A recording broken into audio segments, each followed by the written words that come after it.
अब आप ये देखिए कि बीजेपी यहां तक पहुंची कैसे और किस राज्य से कितनी सीटें उसे मिल सकती है।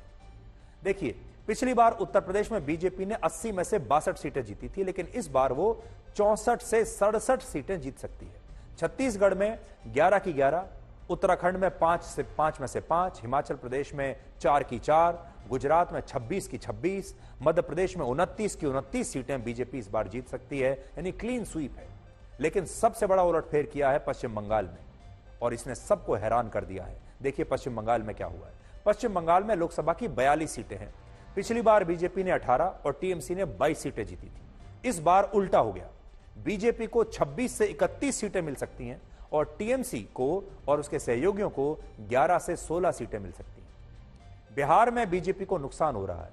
पिछली बार बिहार में बीजेपी ने 17 सीटें जीती, 17 पे चुनाव लड़ा और 17 की 17 जीत ली थी। लेकिन इस बार बीजेपी 13 से 15 सीटें जीत सकती है। इसी तरह नीतीश कुमार भी एक बैगेज साबित हो सकते हैं बीजेपी के लिए बिहार में, तो बिहार में बीजेपी थोड़ा डाउन जाएगी। इसी तरह हरियाणा में भी बीजेपी को नुकसान है।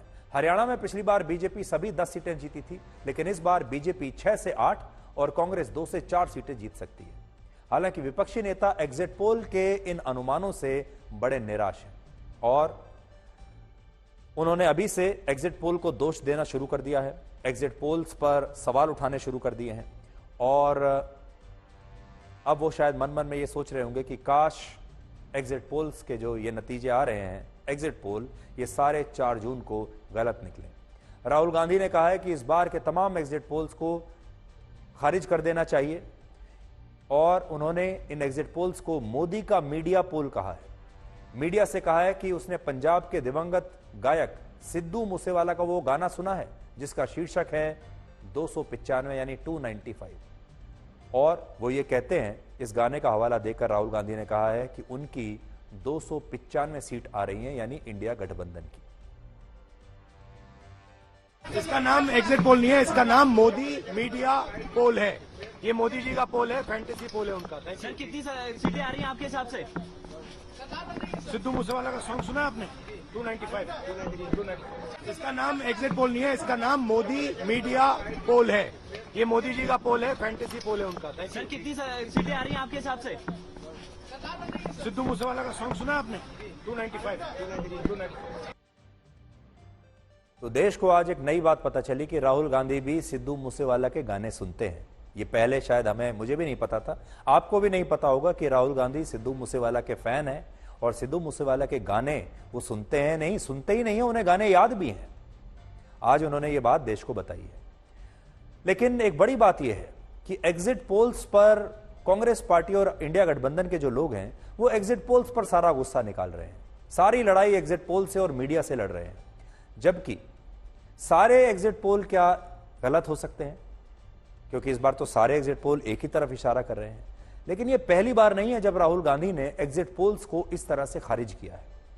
आप याद कीजिए वर्ष 2019 के चुनाव, और जब एग्जिट पोल्स में विपक्ष की हार का अनुमान आया तब भी राहुल गांधी ने एक ट्वीट लिखा था और उन्होंने क्या लिखा, उन्होंने कहा फर्जी एग्जिट पोल्स के दुष्प्रचार से निराश न हो और खुद पर और कांग्रेस पार्टी पर विश्वास रखें।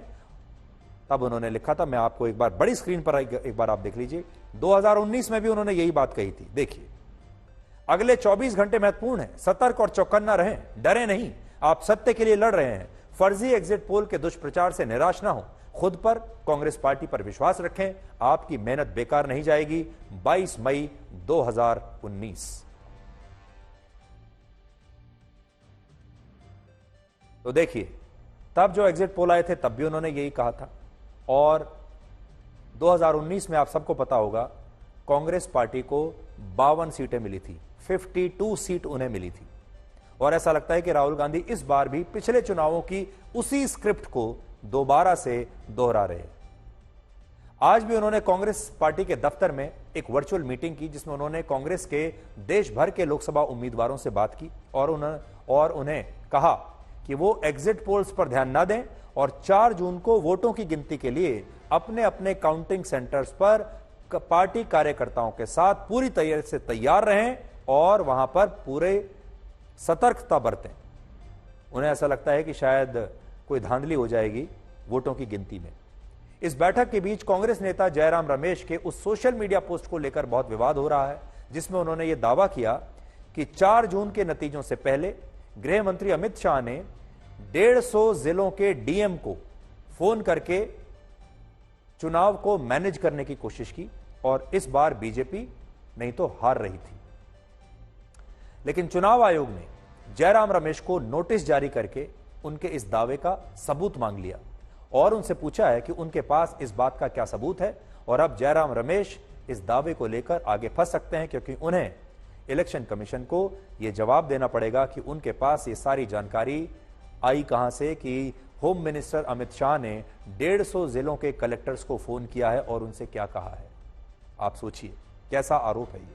अब उन्हें यह बताना पड़ेगा कि वो कौन से कलेक्टर थे जिनके पास ये फोन गया है।